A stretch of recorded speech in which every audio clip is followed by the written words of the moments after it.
You are listening to Productivity Straight Talk with your host, Amber De La Garza. Amber is a sought-after productivity coach, trainer, speaker, and writer who gives entrepreneurs the straight talk on personal productivity. No BS, fluff, or overused jargon. Just actionable strategies to get results and succeed in business. And here is your host, Amber De La Garza, the productivity specialist. Welcome, and thank you for listening to Productivity Straight Talk. Today is episode 198. I should have known this. If you're a business owner who wants to improve your time management and elevate your productivity so you can maximize profits, reduce stress, and make time for what matters most, then you're in the right place, and I'm so glad you've joined me. Today, we are going to be talking about the thought, I should have known this. This podcast episode was inspired by hearing similar phrases and thoughts around I should have known this with my newer private coaching clients, as well as some of those that are inside Leverage Lab. And because I truly, truly believe that our thoughts impact our action or inaction, I wanted to dive deep into the thought, I should have known this. So stay tuned. If you've ever told yourself, I should have known this. Why don't I know this? I should have known this already. How did I get this far in my life or my business or in my experiences? And how have I not figured this out? All right, so before we jump into today's topic, though, I want to invite you to check out Leverage Lab.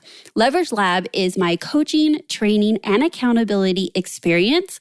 And I'd love for you to head on over to amberdelagarza.com/leverage lab to check it out and see if it is a fit for you. Is it the support that you may be missing in helping fill the gaps to greater success, improve productivity, increase profits, decrease stress, and having time for what truly matters most to you? Again, you can head on over to amberdelagarza.com/leverage lab. And now, let's get to the straight talk. I want to talk to you about the thought, I should have known this already. How did I get this far in business and not known this? Why do I need to ask for help? Why can't I figure this out myself? You see that there's variations of it, but it's pretty much the same thing. And what each and every person that I was speaking to was referring to was time management, being productive. And with some of the newer clients that I have brought on in private coaching as well as Leverage Lab, some were quite emotional about this thought of, why can't I figure this out? And while I completely understand where that thought is coming from, I want to share with you what I've shared with them. Who's to say you should have had this figured out? Why is there something wrong with you getting to wherever you're at on your business journey or life journey and saying, I actually don't have the skill sets that I need for time management and productivity? Or maybe you already have a successful business like my clients, and you're wondering, how did I get here without these skill sets? And I want to share with you, you are not alone. And I truly don't believe that this is something you should have already been figuring out. And that thought alone doesn't serve you, right? How empowering is it to say, I should have known this? Why don't I know this?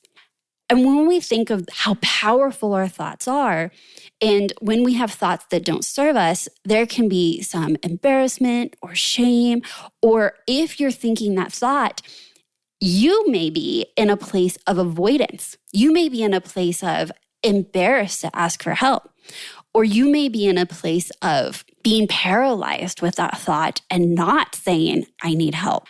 And I know that if my clients that have already asked for help are echoing similar thoughts, I'm certain that you, the listener of Productivity Straight Talk, may be having that thought as well.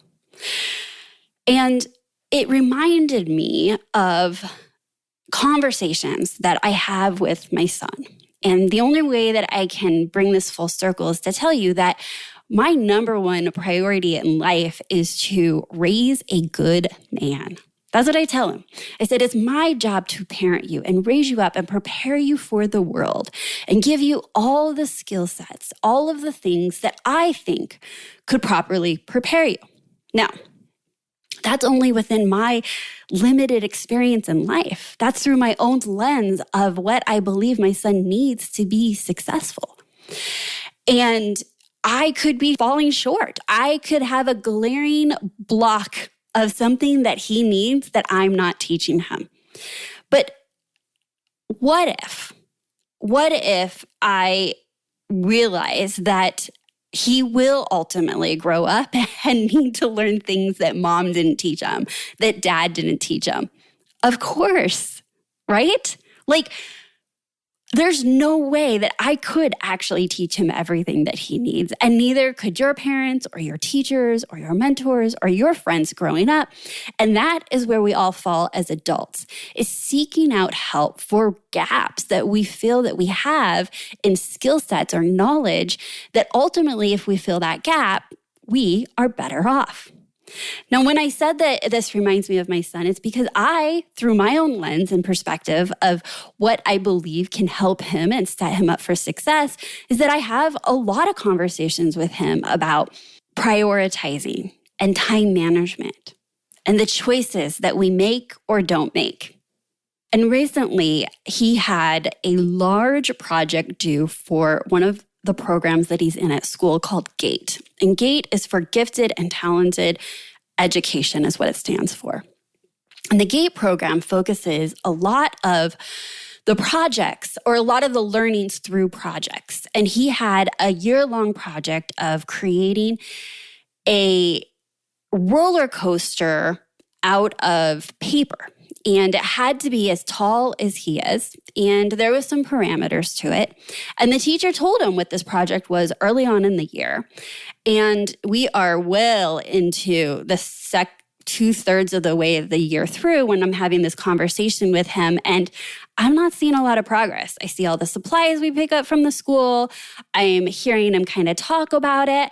And honestly, part of the project in GATE is that they teach them to hit their own deadlines, to manage themselves, and that the teacher purposely gave him him and the other students, this long deadline for them to self-manage themselves through the project.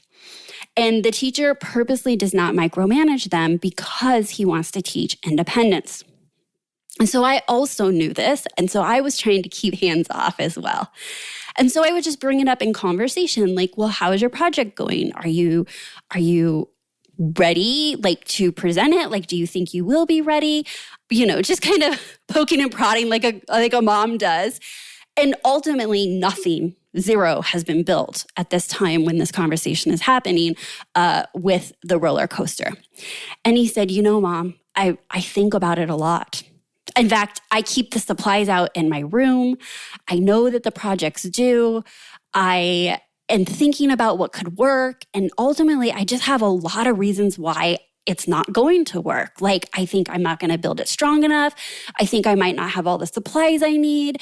I think that I might, not build it tall enough. Like, he had a lot of different reasons.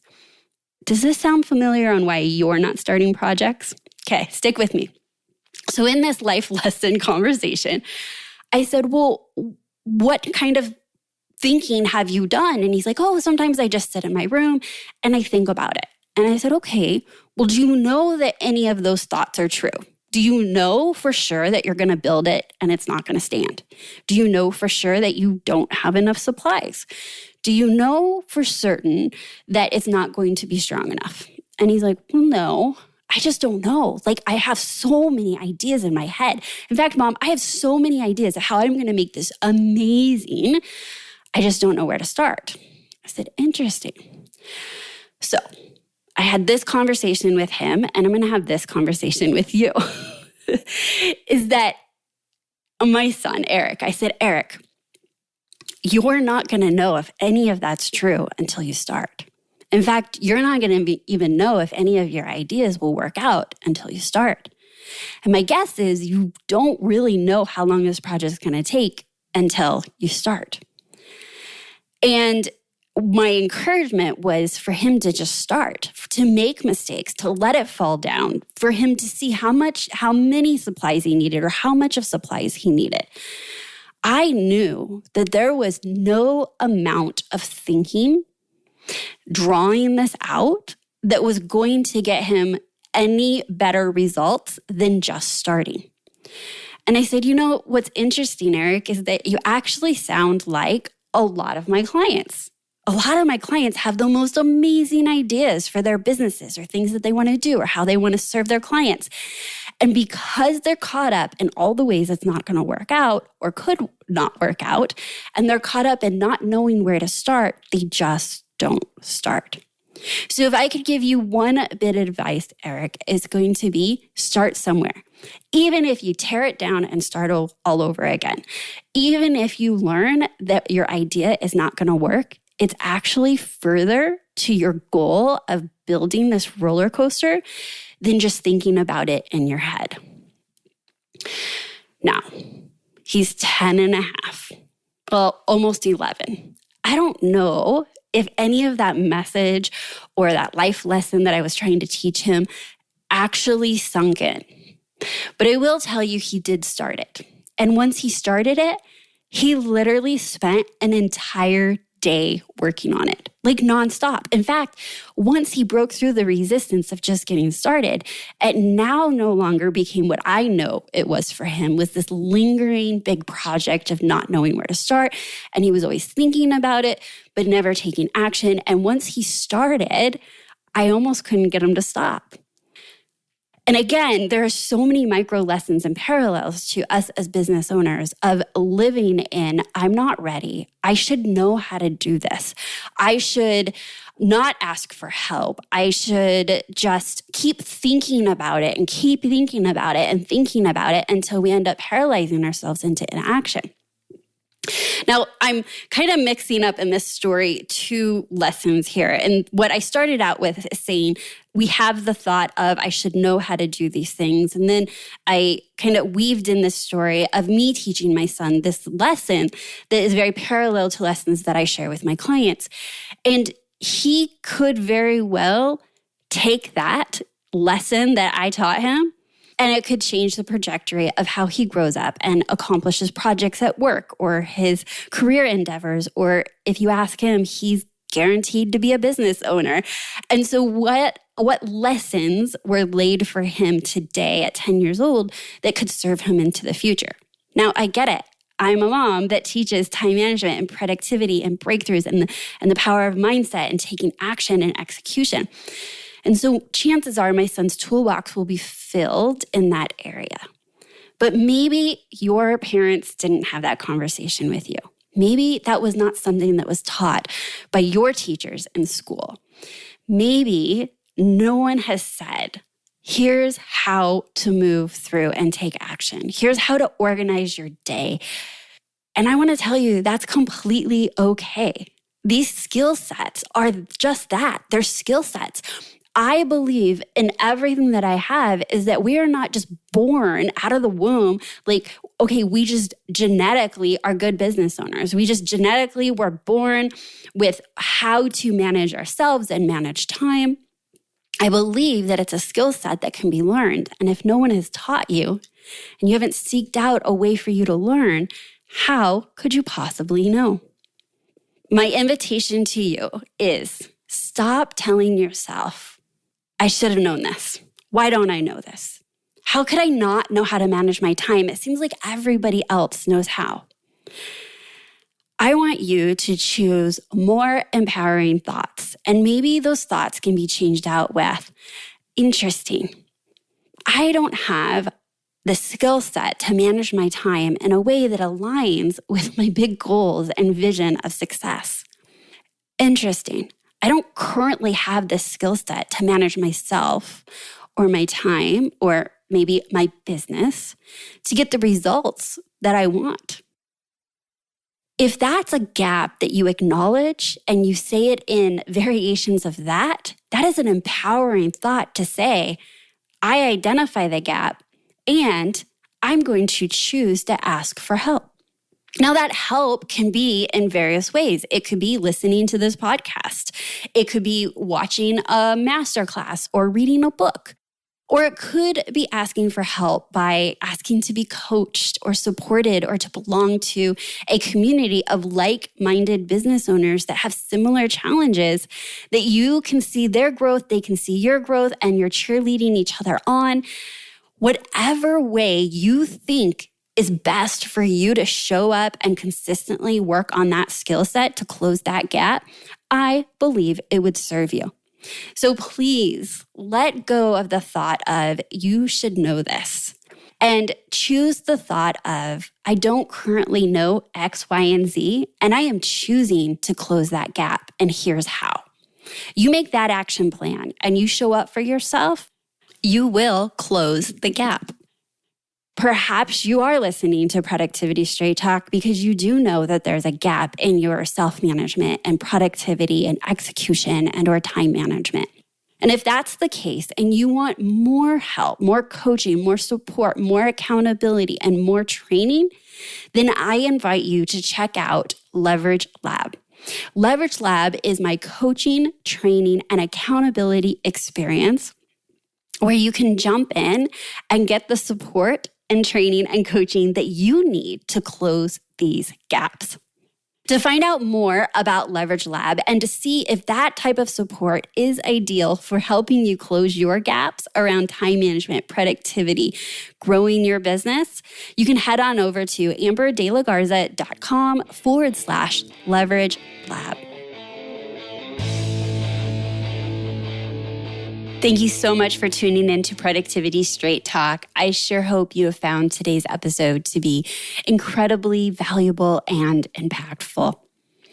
No change.